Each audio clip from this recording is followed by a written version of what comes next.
My today's topic is the truth or Satya as core concept in Mahatma Gandhi's philosophy. And let me start with a short introduction.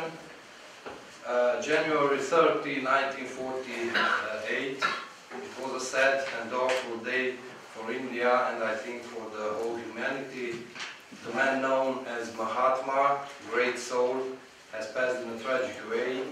The apostle of non-violence, as he was called by Nanda, was a victim of a cruel action carried out by a Hindu extremist, Nathuram Vinaya Godse. The cynical death of Gandhi was announced on the radio by the Prime Minister of India, Jawaharlal Nehru. The great soul passed away, but he left us a huge and very important spiritual inheritance, which consists in more than 48,000 written pages, which are collected in 98 volumes. These volumes including his letters, articles, speeches, books, contemplations, etc., etc. Despite that many of his writings has a philosophical or religious hue, he doesn't consider himself as a philosopher or a thinker. But I have to stress that I agree with those researchers of Gandhi who state that the Mahatma was one of the most important thinkers of the Indian thinkers of the 20th century. Being considered a symbol of non-violent resistance and an iconic person of India's independence struggle, we tend to classify him as the hero of anti-colonialist strife, as the father of modern India, forgetting that all these appellations are deeply rooted in his special way of thinking and acting, which could be characterized through words like simplicity, truth, satya, non-violence, ahimsa, love, etc., etc. In my presentation, I will try to emphasize the role and the importance of truth as one of the core concepts of his philosophy. The two other basic concepts could be considered the ahimsa and satyagraha. Let me say a few words about the importance of truth in Gandhian philosophy. Analyzing these basic concepts is very important because of two reasons considered. First of all, because these concepts either are rooted in the Indian religious traditions like Jainism, Hinduism, or even Buddhism, and semantically redesigned by Gandhi, or are concepts created by himself, but being based on categories provided by India's philosophical religious traditions. On the other hand, the concept of truth, by the other two core concepts, had a very important role both in awakening nationalist sentiment and shaping the Indian nation in the early decades of the 20th century and in the anti-colonial fight characterized by non-violent resistance. Therefore, it will be necessary to analyze in brief the etymology of Satya, highlighting the changes made by Gandhi in the semantic content of this concept. The origins of this concept can be found in the philosophical religious tradition of India.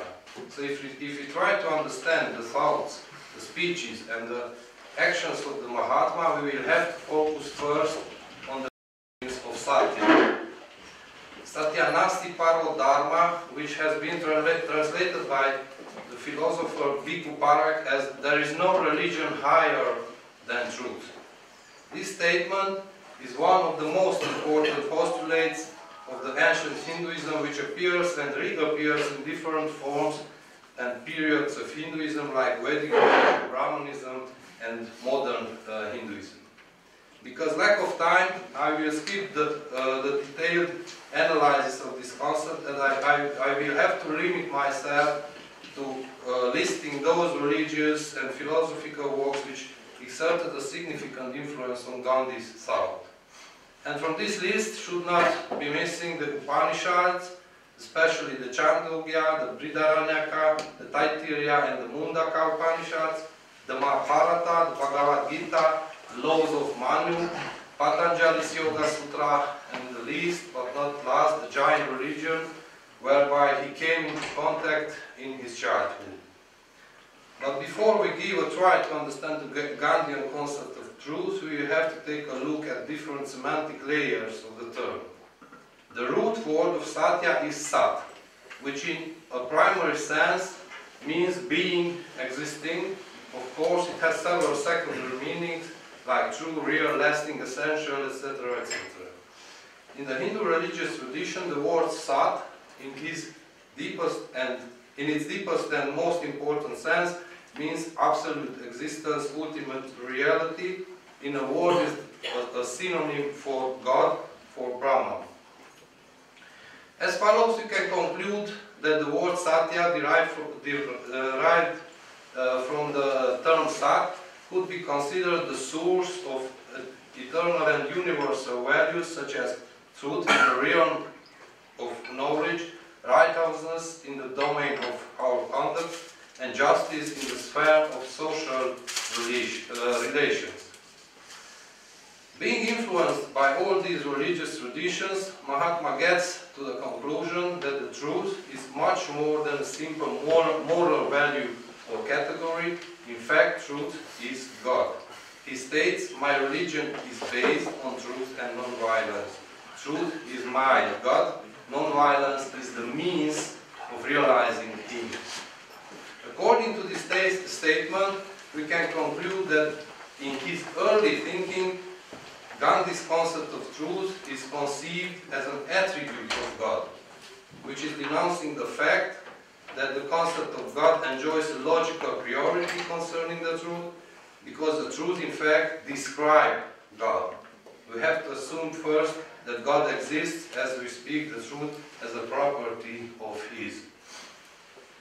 It is worth noting that in the Gandhian thought and discourse, the old notions taken from the Hindu religious tradition requires new semantic layers that make possible their interpretation in a new socio-political context beside the religious one. But to formulate an idea of how important was for Gandhi the concept of Satya, it is enough to take a look at the subtitle of his autobiography, The Story of My Experiments with Truth. In case that we start to study the Gandhian oeuvre, we realize very quickly the concept of truth is one of the most debated concepts of his philosophical thinking. For example, in one of the letters written to his cousin Narandas Gandhi, Mahatma talks about the importance of truth in his life, and I quote, "Generally speaking, truth is understood merely to mean that we must speak the truth. But we in the ashram should understand the word Satya or truth in a much wider sense. There should be truth in thought, truth in speech, and truth in action. To the man who has realized his truth in its fullness, nothing else remains to be known, because, as we have seen above, all knowledge is necessarily included in it. What is not included in it is not truth, and so not true knowledge. And there can be no real bliss without true knowledge. If we once learn how to apply this never-failing test of truth, we will at once be able to find out what is worth doing, what is worth seeing, and what is worth reading." So, in this way we can realize very quickly that for Gandhi the truth is much more than speaking the truth.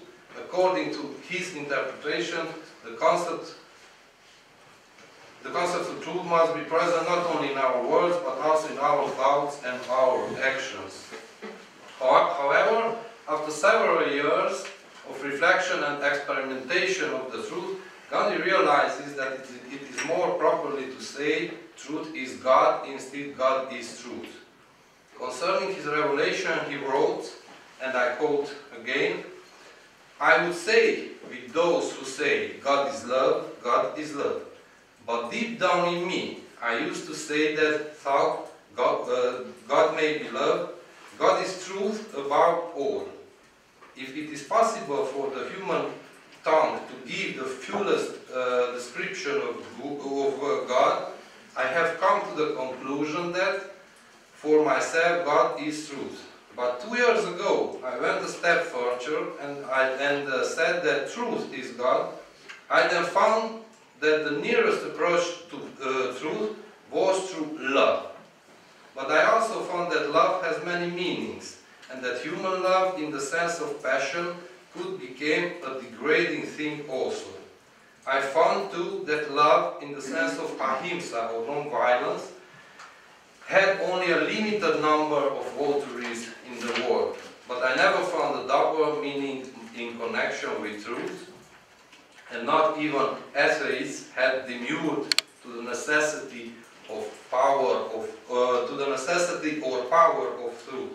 But in their passion for discovering truth, the atheists have not hesitated to deny the very existence of God from their own point of view rightly.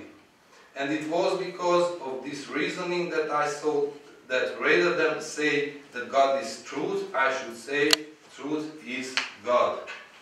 According to this new definition of the truth as God, we can understand that truth and God are synonyms.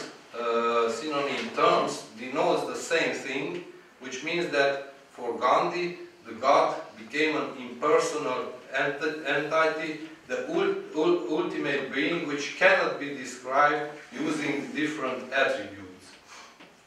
In a letter addressed to P.J. Matthew, Gandhi wrote, "In God is truth, is certainly does not mean equal to, nor does it merely mean is truthful. Truth is not a mere attribute of God, but He is that. He is nothing if He is not that. Truth in Sanskrit means sat. Sat means is. Therefore, truth is implied in is. God is nothing else, is. Therefore, the more truthful we are, the nearer we are to God. We are only to the extent that we are truthful." Concluding, we can state that the measure of our existence is given by the extent of which we are living our lives according to truth. As we could observe in Gandhi's thought, the concept of truth, besides its ethical or moral dimension, is enriched by a new ontological dimension, acquires a transcendental sense, and takes the role of the God. According to Gandhi, the human society is based on absolute truth, and the man himself is nothing more than a tireless seeker of that truth, which means that our existence must be subordinated to the truth at any cost, even if this causes our death.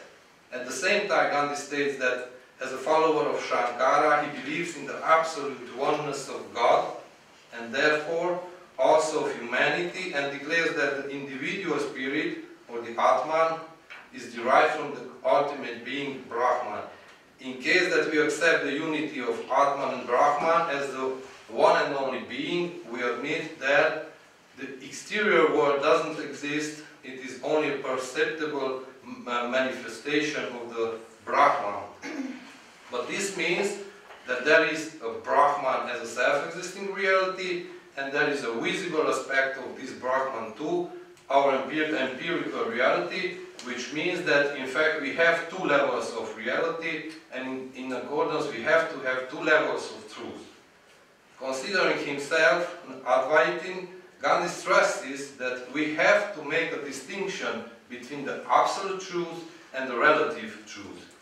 To exemplify the difference between these two, Gandhi uses the story of 7 blind men who are trying to get an idea of the elephant itself touching a part of the elephant. Everybody knows the story, it's a little long story, I will not tell now. And Gandhi says that the truth is like the 7 blinds mental image of the elephant. All of them has right from his point of view, but all of them are wrong from the point of view of one another. According to Gandhi, all these seven blinds holds only partial truth or relative truth. If we take this analogy and we try to adapt to the absolute truth and the relative truth, the elephant should be considered or understood as the first one, or the absolute truth, and the images of the elephant, the mental images of the elephant of the seven blinds, symbolizes the relative truth.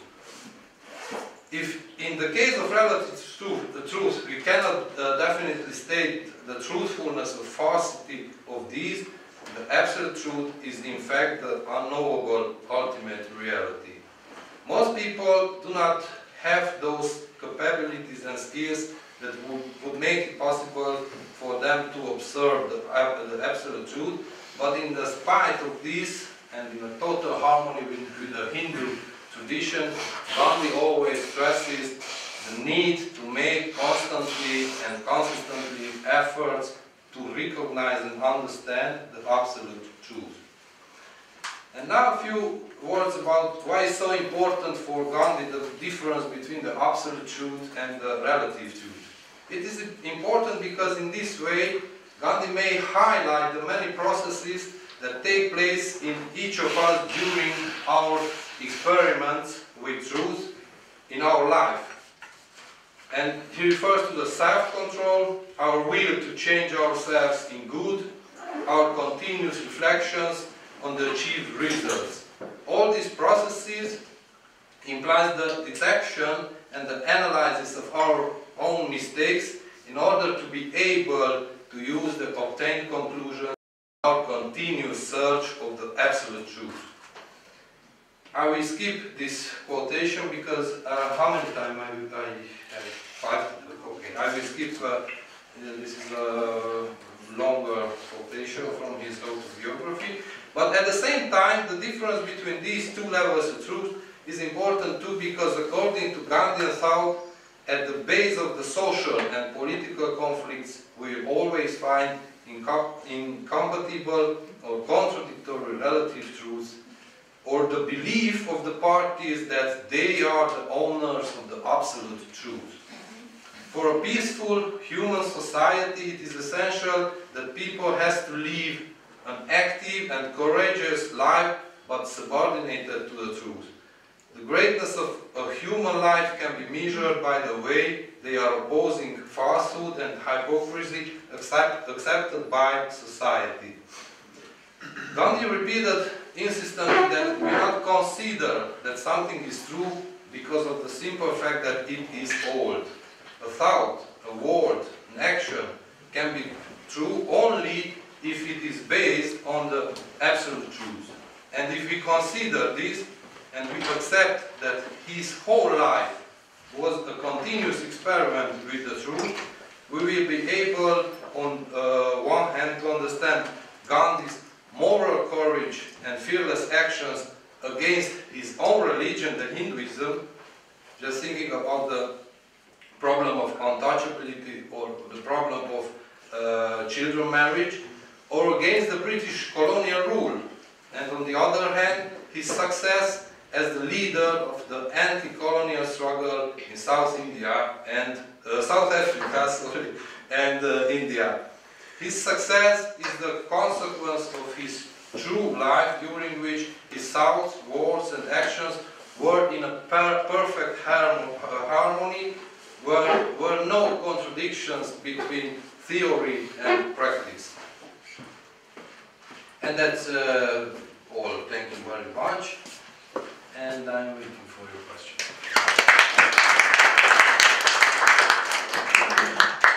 May I take my break?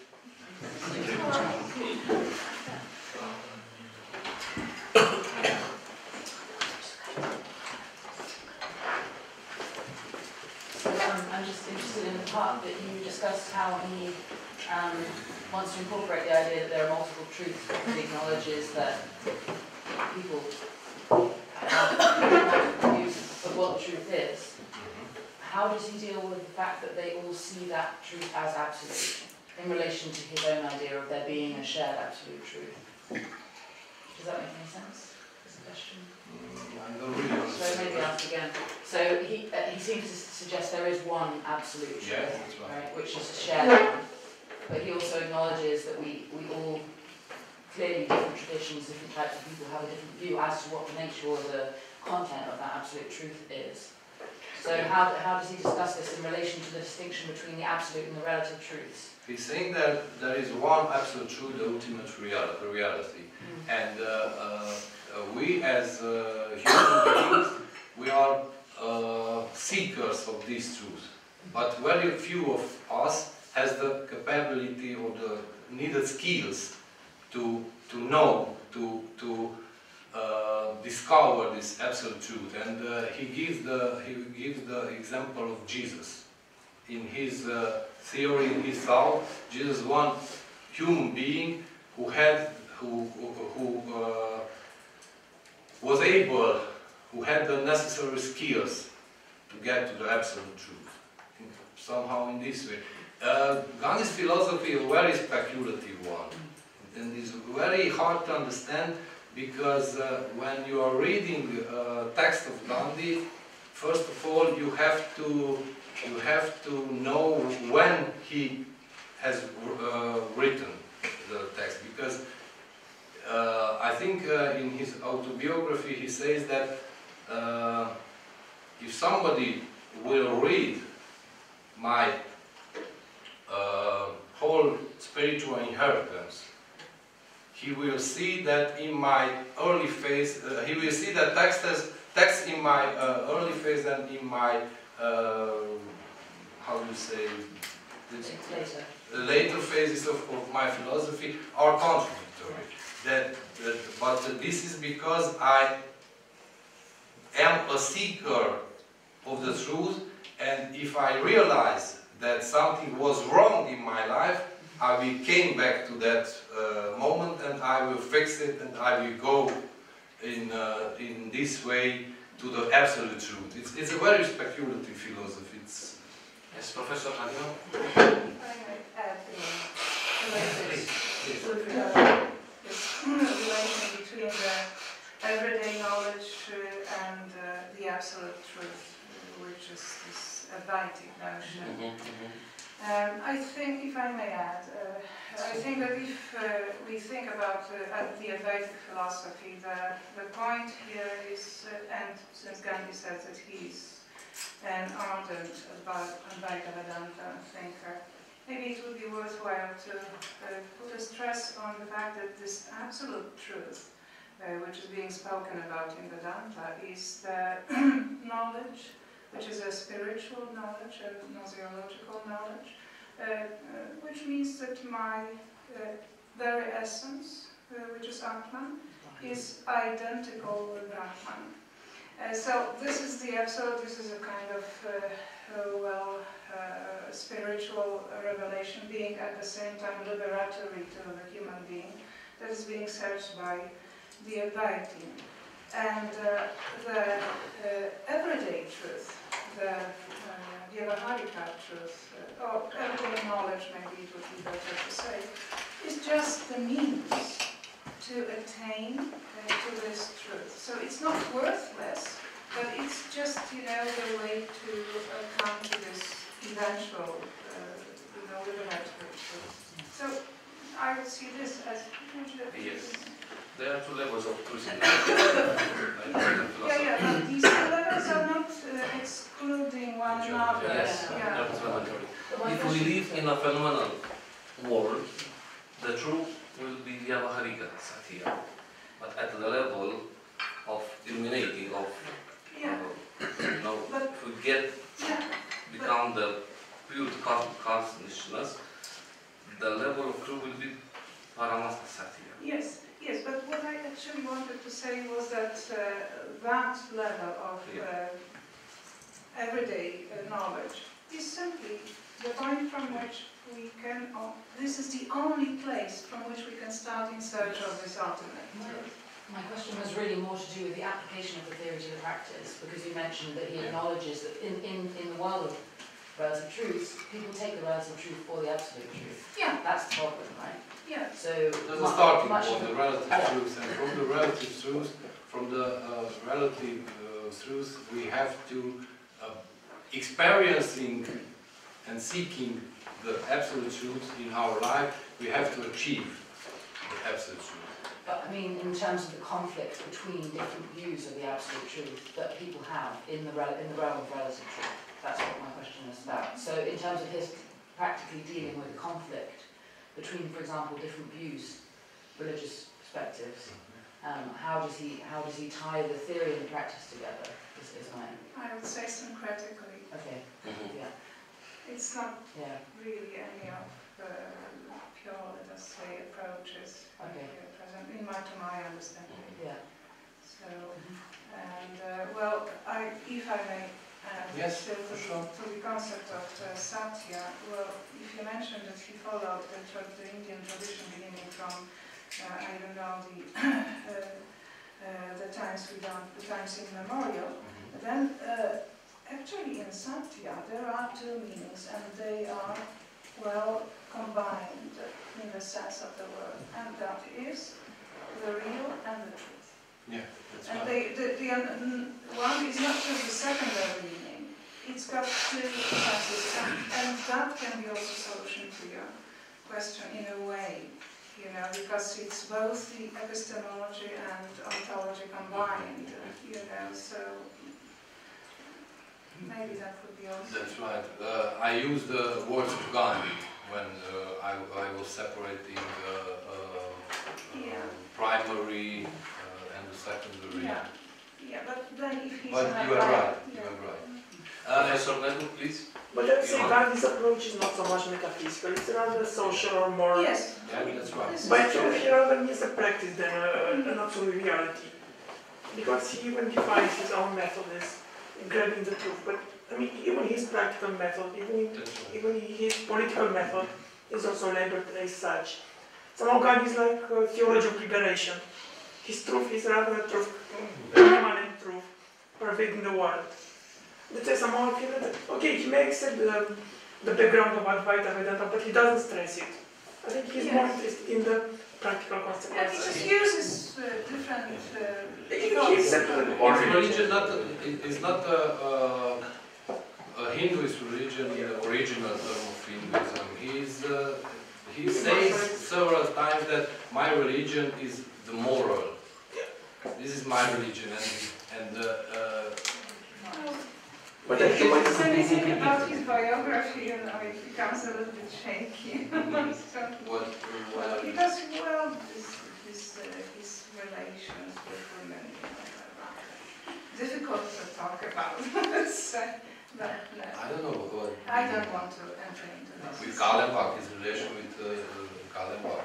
No, it's not easy material. Okay, Professor Suleiman. Okay, thank you for the presentation. Now. So I'm familiar with Indian Gandhian philosophy, but you mentioned truth is God, God is truth, and you added third concept represented in love. My question is, the guarantee of truth comes through faith or through religion?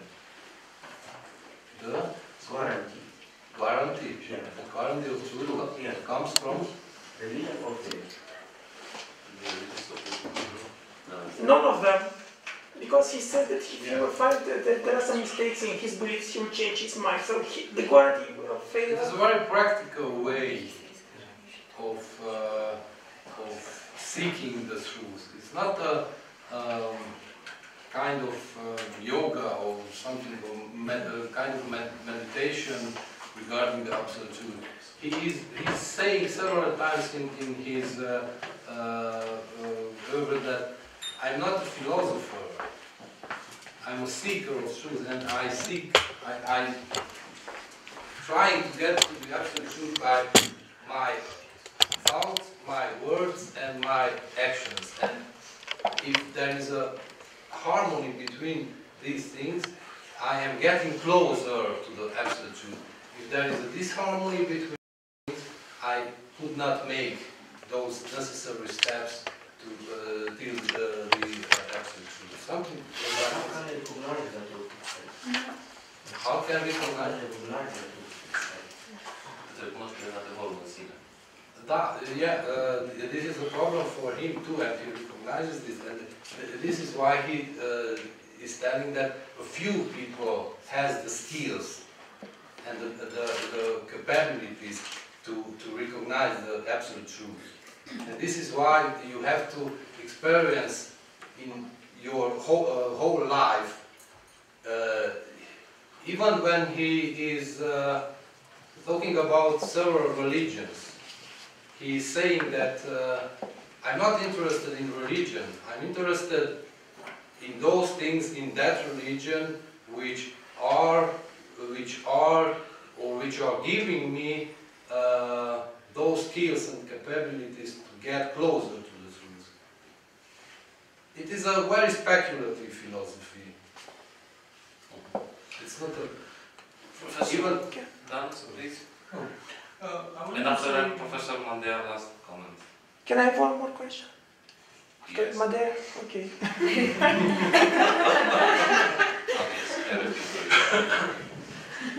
I want to say just one thing. In my opinion, the idea, the main idea, was not to represent the truth itself, but to say nobody knows the truth. Must be to the way to find the truth. So in this case, it is just one political opinion to solve the problem and the conflict between different nations from India. So this is a practical aspect of the Which is more central. yeah. Mandea, Well, actually, this was a comment more related to the way Mahatma Gandhi applied this operating system, because his formula is a weak one. He's not having a physical system, as Obi said. So maybe it's not so much worthwhile presenting his belief, because we know that he assumes a traditional system already, so it's nice to deepen the knowledge regarding this traditional system, since he's a follower of this system. It would be much more important, and I think it would be contributing to research the way he applies these values in his practical projects. I mean, how he applies this in his political actions. This would be a very nice project, I think. yeah. That's it. This is the last part of my PhD. Please. Can we consider Gandhi as a humanist or as a liberation theologian? Can we consider Gandhi as a humanist or a kind of exposer of the theology of liberation? He's a humanist. And what about theology of liberation? It comes close, I think. Okay, that's it. So there are different First opinions. of all, he's a humanist. Robert, you want to add something? No. No, he wants to present.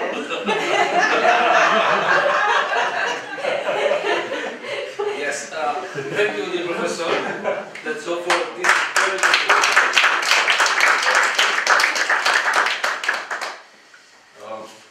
and thank you for your participation here. And I hope Thank you for the in the invitation. future project, in the future conference, we'll meet together. I hope so. Thank Oh, you very much. thank you very much. Thank you. We'll continue with Professor Vincent Bodin from Bologna University, from Iași.